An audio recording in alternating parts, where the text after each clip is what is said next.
Have you ever felt a heavy sadness weighing on your chest for no apparent reason? Have you found yourself exhausted even though you haven't made any real effort? You are not alone in this strange feeling that confuses the mind and wears out the body. For more than 1,000 years, the physician of physicians and philosopher of sages, Ibn Sina, stood before this perplexing mystery. Peace be upon you and God's mercy and blessings. Welcome back to our channel. In a world where people seek cures in pills and sedatives, Ibn Sina knew that the secret to healing lies in understanding the nature of the soul and its connection to the body. He discovered that sadness is not just a fleeting feeling, but a real force that affects every cell in your body. Imagine this scene with me. You wake up in the morning and feel as if an invisible weight is pressing on your shoulders. You try to understand the reason, but your mind can't find a logical explanation. You haven't been sick, you haven't exerted yourself, and you haven't stayed up late, but your body is screaming with exhaustion. This is where Ibn Sina's genius lies. He understood that a human being is not just a body of flesh and blood. Rather, it is an integrated unity of soul, mind, and body. And when the soul is in pain, this pain is reflected in the body in ways that the naked eye cannot perceive. Ibn Sina believed that sorrow is like water seeping through tiny cracks in a vessel. You may not see the cracks clearly, but the water finds its way out.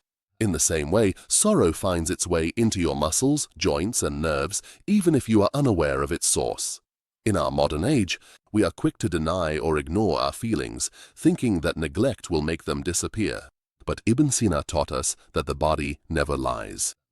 It remembers every tear that was never shed, and every word that was never spoken, and every pain that was never acknowledged. And you might be wondering now, what is the solution? How can we ease this hidden burden that weighs down our bodies for no apparent reason? When you enter a dark room, do you curse the darkness or do you light a candle? This is exactly what Ibn Sina taught us about the nature of sorrow and its effect on our bodies. In his book, The Canon of Medicine, Ibn Sina laid the foundations for a deep understanding of the relationship between the soul and the body. He was not just an ordinary doctor who only looked at symptoms, but a wise man who delved into the depths of the human soul. Imagine your soul as a beautiful garden, and sorrow as a thick fog that covers this garden. Then the fog lingers for a long time. The flowers begin to wither, the trees to lean, and the fruits to fall. This is exactly what happens in your body when sorrow takes root in your heart. Ibn Sina says that the 4 humors in the body, blood, yellow bile, black bile, and phlegm, are affected by the state of the soul. And when the soul is saddened, these humors become disturbed, causing the body to feel heavy and exhausted without any clear physical reason. Think about the last time you felt deep sorrow. Didn't you feel as if your shoulders were burdened with invisible weights? Didn't you find it difficult to get out of bed even though you had slept enough hours? Didn't you feel that even the simplest tasks required double the effort? This is what Ibn Sina called the illness of the soul, whose symptoms appear on the body. He understood that the human being is a unified entity, and that separating the soul from the body is an illusion that many people fall into. In his era, people suffered from this same problem. They would feel tired and exhausted without any clear medical reason, and would come to him seeking a cure. But Ibn Sina did not settle for just examining their bodies. He would also sit with them and listen to their hearts. He discovered that suppressed sadness turns into negative energy that swirls inside the body like a storm trapped in a bottle. And this negative energy drains the body's strength and vitality, making a person feel heavy and lethargic. But the astonishing thing that Ibn Sina taught us is that the very same energy that destroys us can also heal us if we learn how to deal with it in the right way. So what is this method that this great sage discovered? And how can we transform the weight of sadness into a force that sets us free? Did you know that Ibn Sina was the first to link heartbeats to psychological states? Yes, more than 1,000 years ago, when there were no advanced medical devices. He would place his hand on the patient's wrist and mention the names of different people or various places, observing how the pulse changed. And when the pulse became irregular upon mentioning a certain name or specific topic, he knew that he had reached the source of the pain. Imagine the precision of this understanding. He realized that the body retains the memory of pain in every one of its cells, and that this memory continues to affect the body's functions even if the conscious mind forgets it. Allow me to explain this to you in a deeper way. When you experience an emotional shock or intense sadness, your body enters a state of alert. The level of stress hormones rises, your heartbeat quickens, your muscles contract, and adrenaline production increases. All of these are natural reactions in the initial moments. But the problem begins when we don't allow ourselves to experience this sadness in a healthy way. When we suppress it, ignore it, or try to be strong without giving ourselves the right to feel. Ibn Sina describes this state as being like a rushing river that encounters a dam in its path. So, instead of flowing naturally, it starts to accumulate behind the dam, creating increasing pressure that may eventually lead to the dam's complete collapse. When we suppress our emotions, the emotional energy doesn't disappear. Rather, it looks for other outlets to express itself. And it often finds these outlets in the body: back pain without any apparent reason, persistent headaches, stomach cramps, insomnia, or a general feeling of fatigue and exhaustion. Ibn Sina believed that the body is more honest than the mind. The mind can justify, deny, and ignore, but the body always tells the truth. It keeps an accurate record of everything we've been through and constantly sends us signals about what it needs to be balanced and healthy. Perhaps this is why many people feel a noticeable physical improvement after an honest crying session, a deep conversation with a loyal friend, or even after writing in their journals. Honestly, understanding this deep connection between the soul and the body is the first step on the true journey of healing. But how can we begin to untangle this complex relationship between psychological pain and physical heaviness? Let me confess something to you. I too have felt this hidden heaviness countless times. I woke up in the morning feeling as if gravity had doubled, as if every movement required twice the effort. For a whole year, I kept trying to convince myself that this was just ordinary fatigue, a vitamin deficiency, or even laziness that needed more willpower. But the truth was much deeper than I wanted to admit. When I first read Ibn Sina's words on this subject, I felt as if someone had lit a torch in a dark room where I had been wandering blindly for years. I finally understood that my body was not betraying me, but was actually trying to send me an important message. Ibn Sina says, "Whoever tries to heal the body without considering the soul has neglected half the patient." And these words completely changed my understanding of healing. Start with this honest question. When was the last time you truly allowed yourself to feel your sadness without trying to fix it, justify it, or quickly get rid of it? In our world today, we are programmed for excessive positivity. We learn to say, "I'm fine," even when we're not. We learn to hide our tears, suppress our sorrows, and always appear strong. But Ibn Sina taught us that true strength lies in the courage to face our feelings and accept them as they are. Sadness is not an enemy to be fought, but a message to be listened to. Imagine your sadness as a small child trying to tell you something important, but you are too busy and don't want to listen. What will happen? The child will start to raise their voice, maybe even cry or break things to get your attention. That's exactly what happens with suppressed sadness.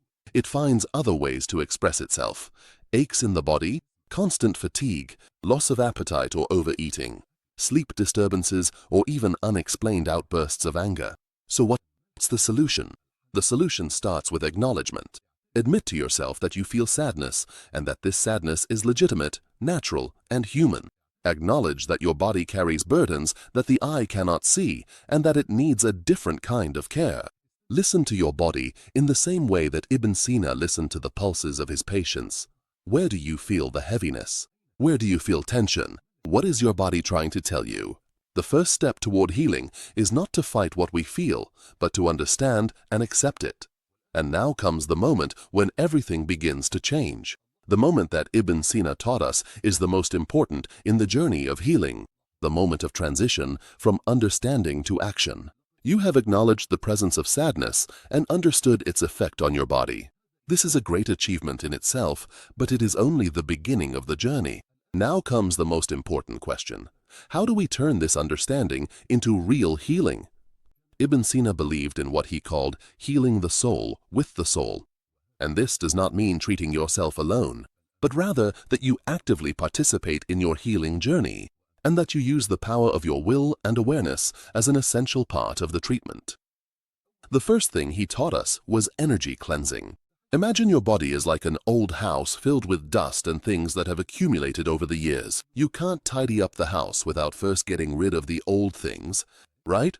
It's the same with the emotional energy accumulated in your body. First, you need to let it out, to give it a chance to express itself before you can bring in new, positive energy.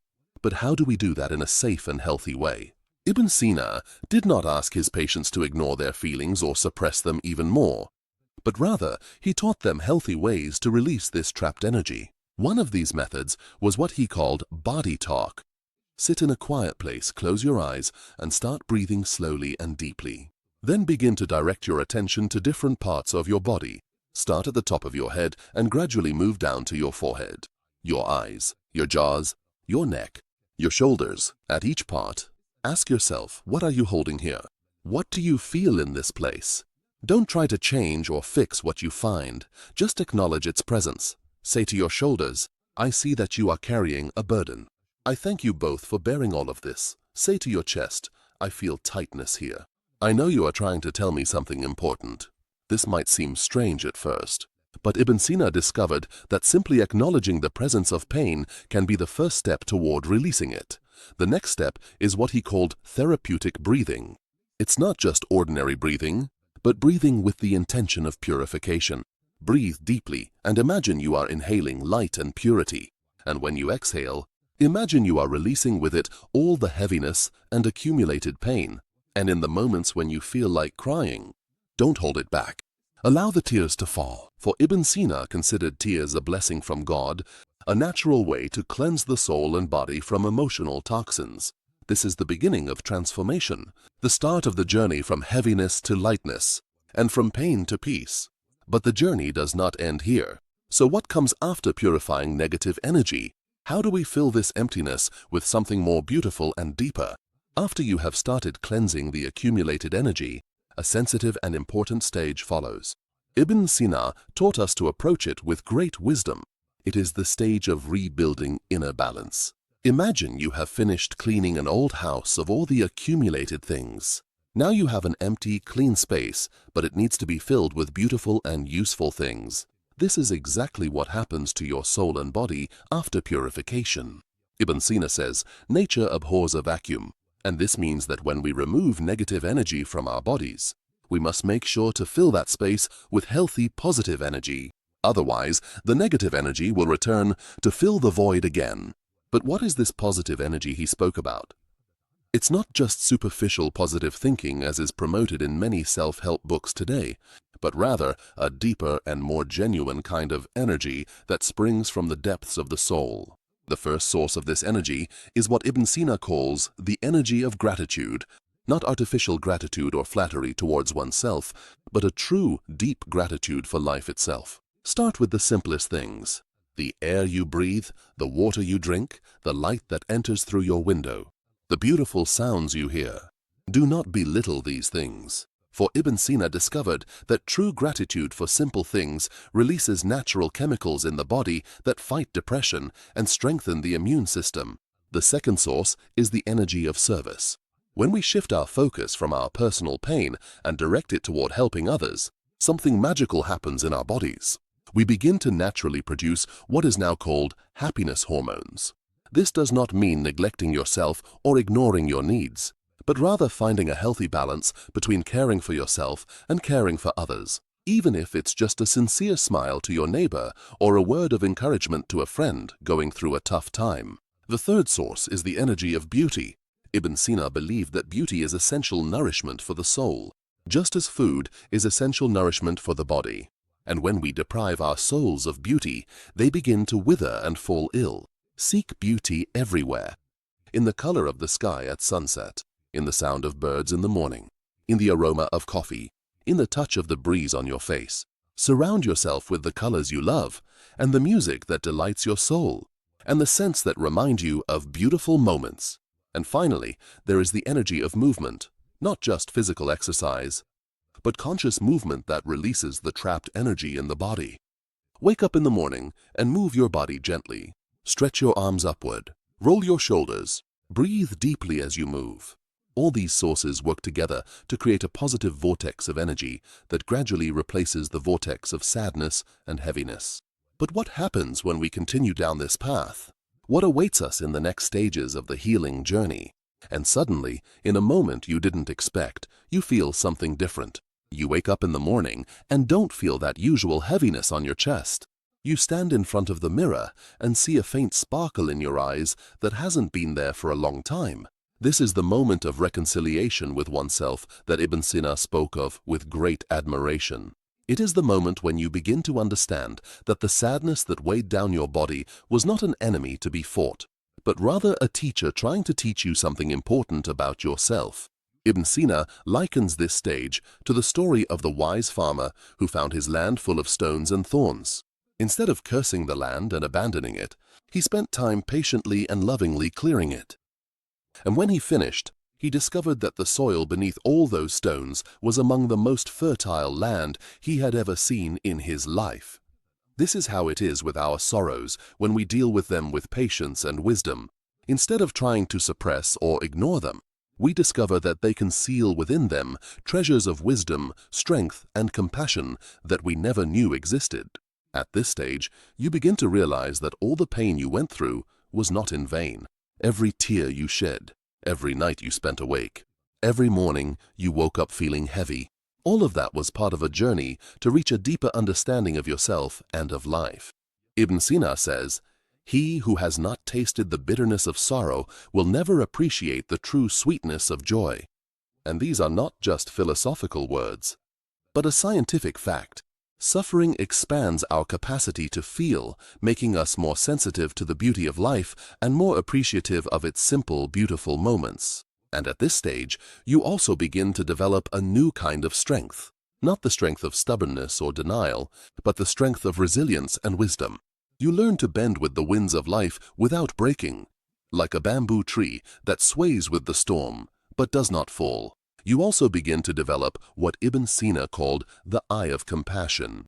You look at others who are suffering and deeply understand their pain because you have walked the same path. And this understanding does not make you sad, but rather fills you with a strong desire to offer help and support. And the most important thing at this stage is that you learn the art of self-forgiveness. You stop harshly blaming yourself for being weak or overly sensitive. You begin to understand that sensitivity is a gift, and that your ability to feel deeply is what makes you a genuine human being. You begin to appreciate your journey as it is, with all its twists and challenges, and you realize that every step in this journey, even the painful ones, was necessary for you to become who you are now. And so, your body starts to respond to this inner change. The heaviness gradually lessens, and your energy gently returns. But the journey does not end here. So, what awaits you in the final stages of this remarkable transformation? And after this long journey from pain to understanding, and from heaviness to lightness, you reach a wonderful stage. Ibn Sina taught us to consider it the crowning of the healing journey, the stage of mutual healing. At this stage you discover something amazing, that the greatest remedy for your complete healing is to become a remedy for the healing of others. Not in the sense of becoming a doctor or a therapist, but rather it means becoming a source of hope and strength for those going through what you have experienced. Ibn Sina believed that the pain we overcome with wisdom does not disappear, but instead transforms into a healing energy that radiates from us to the world. It is like coal that, under pressure and heat, turns into a diamond that shines in the dark. Imagine walking down a crowded street and meeting the eyes of a stranger who looks tired and sad. Instead of looking away or ignoring him, you give him a sincere smile that comes from your deep understanding of what he feels. That smile might be the only ray of light in his dark day. Or imagine a friend coming to you, complaining about the same burden you once felt. Instead of just telling him to think positively or that it's all in his head, you sit with him and listen to him with all your heart. You feel his pain as if it were your own, but without drowning in it. This is what Ibn Sina called the sacred circle of healing. When we heal, we become able to contribute to the healing of others. And when we help heal others, we heal even more. And so, the circle continues to expand, encompassing our family, our friends, our community, and finally, the whole world. But the amazing thing is that this giving does not exhaust or drain us. Rather, it increases our strength and vitality because it comes from a place of healing and fullness, not from a place of lack and need. You also begin to discover new talents and abilities within yourself that you never knew existed. Perhaps you discover that you can write in a way that touches people's hearts, or that you have the ability to listen in a way that comforts those who are suffering, or that you can offer practical advice that helps others overcome their difficulties. These talents did not appear out of nowhere. They are the fruit of everything you have suffered, learned, and overcome. They are the hidden treasures that were waiting beneath the rubble of pain, and they would not have appeared without this long journey of healing. Ibn Sina describes this stage as a new birth. You don't go back to who you were before the pain. Instead, you become a completely new person, a wiser person, more compassionate, more powerful, and more able to love. Your body also reflects this transformation. You find yourself moving more lightly, breathe more deeply. You sleep soundly, deeper, until your face changes, becomes brighter, more serene, as if a hidden light shines inside you. But the most beautiful thing about this stage is that you feel gratitude for everything, for the pain that taught you, and for the sadness that has deepened you, and for the experience that shaped you, and even to the weight that drove you to seek healing. So what remains after all this? What is the final wisdom that Ibn Sina offers us at the end of this remarkable journey? Now, after you have traveled this long road, you reach what Ibn Sina calls the stage of true freedom. It is a special kind of freedom. It is not complete freedom from pain, but rather a freedom in dealing with pain in a completely different way.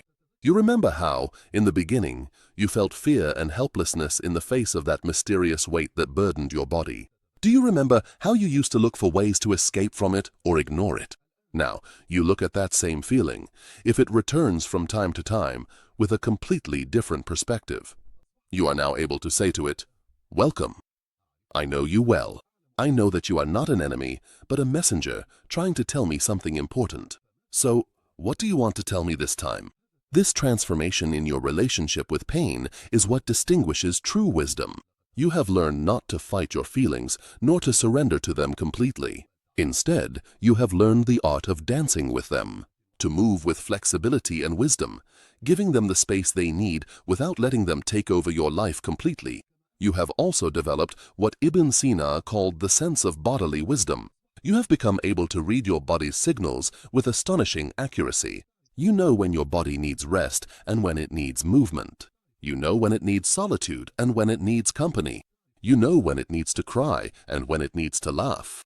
And the most beautiful thing about this stage is that you are no longer afraid of your feelings. You have become certain that you have the ability to deal with any emotion that comes your way, no matter how strong or painful it is. Now, you have a complete toolbox of techniques and wisdom you have learned on your journey. You have also developed a remarkable ability to help others without carrying their burdens on your shoulders. You can be present with someone who is suffering, to feel their pain and understand it, but without drowning in it or making it your own pain. This is the true freedom that Ibn Sina spoke about. It is not freedom from challenges, but freedom in dealing with challenges. It is not freedom from sadness, but freedom in transforming sadness into wisdom. It is not freedom from pain, but freedom in using pain as a teacher and a guide. And at this stage, you begin to understand the great secret that Ibn Sina discovered, that true healing is not about returning to who we were before the pain, but about becoming entirely new people we would never have become if it weren't for that difficult journey. And so, instead of cursing the days when you felt burdened, you find yourself grateful for them because they were the beginning of a journey that led you to discover a strength within yourself you never knew existed. So, what is the final word that Ibn Sina offers us at the end of this journey? What is the ultimate wisdom that can serve as a beacon for us in the future? And at the end of this long journey, Ibn Sina offers us words that sum up everything we've learned and become a compass to guide us in the future. The body never lies, and the soul never errs in its messages, and the heart only aches to teach us something we need to learn. These words encapsulate the essence of everything we've discovered together. We started with a simple question. Why does sadness weigh down your body even though you haven't moved? And we ended up with a deep understanding of human nature and the true secret of healing.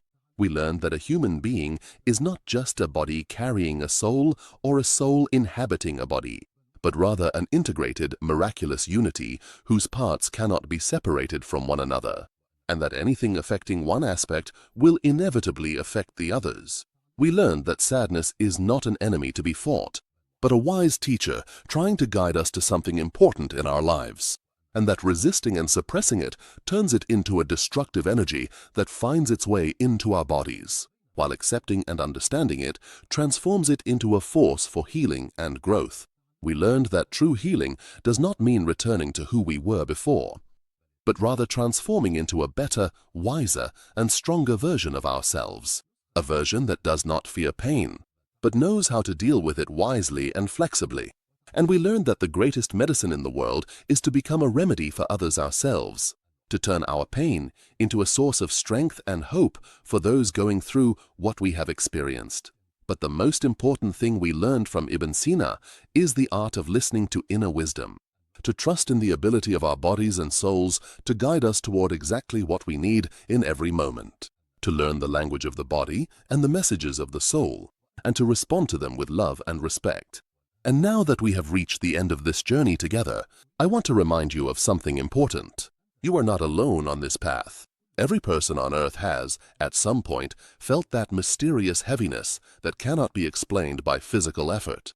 Everyone has gone through moments when their soul felt heavy and their body exhausted for no apparent reason. But the difference now is that you have the keys. You possess the understanding, the tools, and the wisdom to deal with these feelings in a way